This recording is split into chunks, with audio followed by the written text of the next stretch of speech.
देश के 4 राज्यों और केंद्र शासित प्रदेश में चुनाव हुए, लेकिन हर किसी की नजरें बंगाल पर टिकी रहीं। दरअसल यहां सीधा मुकाबला टीएमसी और बीजेपी के बीच में था, या यूं कह लीजिए कि टक्कर मोदी बनाम ममता हो चुकी थी। अब दीदी की जीत ने एक बड़ा सवाल भी उठा दिया, वो ये कि क्या अब राष्ट्रीय स्तर पर मोदी बनाम ममता देखने को मिल सकता है, या ममता के बीच खेला होगा? क्या बंगाल चुनाव के नतीजों पर 2022 के चुनावों पर इसका असर होगा? रिपोर्ट देखिए।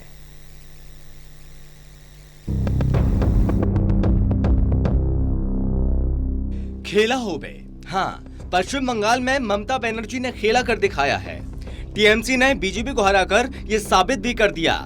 कोरोना त्रासदी के बीच जब देश भर में मोदी सरकार की जमकर आलोचना हो रही है, यहाँ तक कि बीजेपी समर्थक भी सरकार और पार्टी नेतृत्व से नाराज हैं। इस सब के बीच पश्चिम बंगाल की हार बीजेपी के लिए कोरोना की पॉजिटिव रिपोर्ट जैसी है। यहाँ बीजेपी को वोटों की पर्याप्त ऑक्सीजन नहीं मिल पाई है।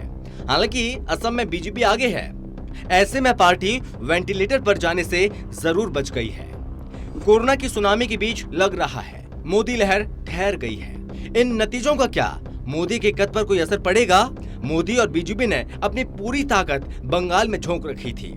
ऐसा माहौल भी बनाया कि बीजेपी जीत रही है। इसके बावजूद टीएमसी की जीत बीजेपी और मोदी के लिए किसी सेटबैक से कम नहीं है। हाँ, दीदी ममता बनर्जी यदि नंदीग्राम में हारती हैं, तो बीजेपी को खुश होने का मौका जरूर मिल सकता है।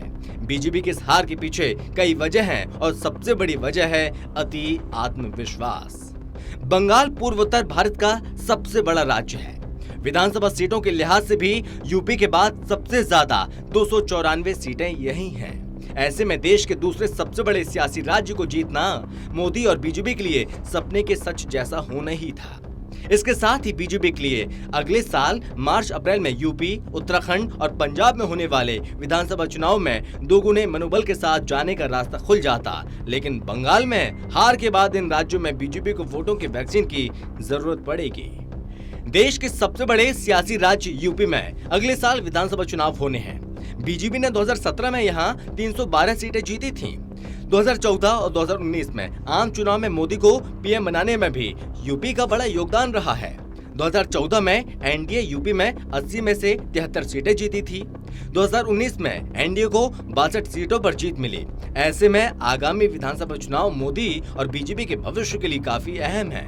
मोदी खुद भी यूपी से ही सांसद हैं। ऐसे में बीजेपी का यूपी में सब कुछ दांव पर रहेगा। देवभूमि उत्तराखंड में बीजेपी के लिए सब कुछ सामान्य नहीं है। बीजेपी को पिछले विधानसभा चुनाव में यहाँ की 70 में से 57 सीटें मिली थीं। इसके बावजूद आगामी चुनाव से पहले पार्टी को अपना मुख्यमंत्री बदलना पड़ा। त्रिवेंद्र सिंह रावत की जगह तीरथ सिंह रावत को सीएम बनाया। अब देखना है कि क्या नए मुख्यमंत्री दोबारा बीजेपी को सत्ता में वापस ला पाएंगे। बीजेपी को 2019 आम चुनाव में भी राज्य की सभी 5 सीटों पर जीत मिली थी और यहाँ भी 2022 में मार्च अप्रैल में चुनाव होने हैं। ऐसे में उत्तराखंड को बचाना मोदी और बीजेपी के लिए एक बड़ी चुनौती है। पंजाब में भी यूपी और उत्तराखंड के साथ अगले साल चुनाव होने हैं। यहाँ बीजेपी हमेशा से अकाली दल के साथ गठबंधन में रही है। अब यहाँ किसान आंदोलन के चलते अकाली दल बीजेपी से अलग हो चुकी है। ऐसे में बीजेपी के लिए यहाँ सीटें जीतना बिल्कुल आसान नहीं है। बीजेपी के पास राज्य में कोई चेहरा भी नहीं है और ऐसे में बीजेपी यहाँ मोदी के चेहरे के साथ ही मैदान में जा सकती है।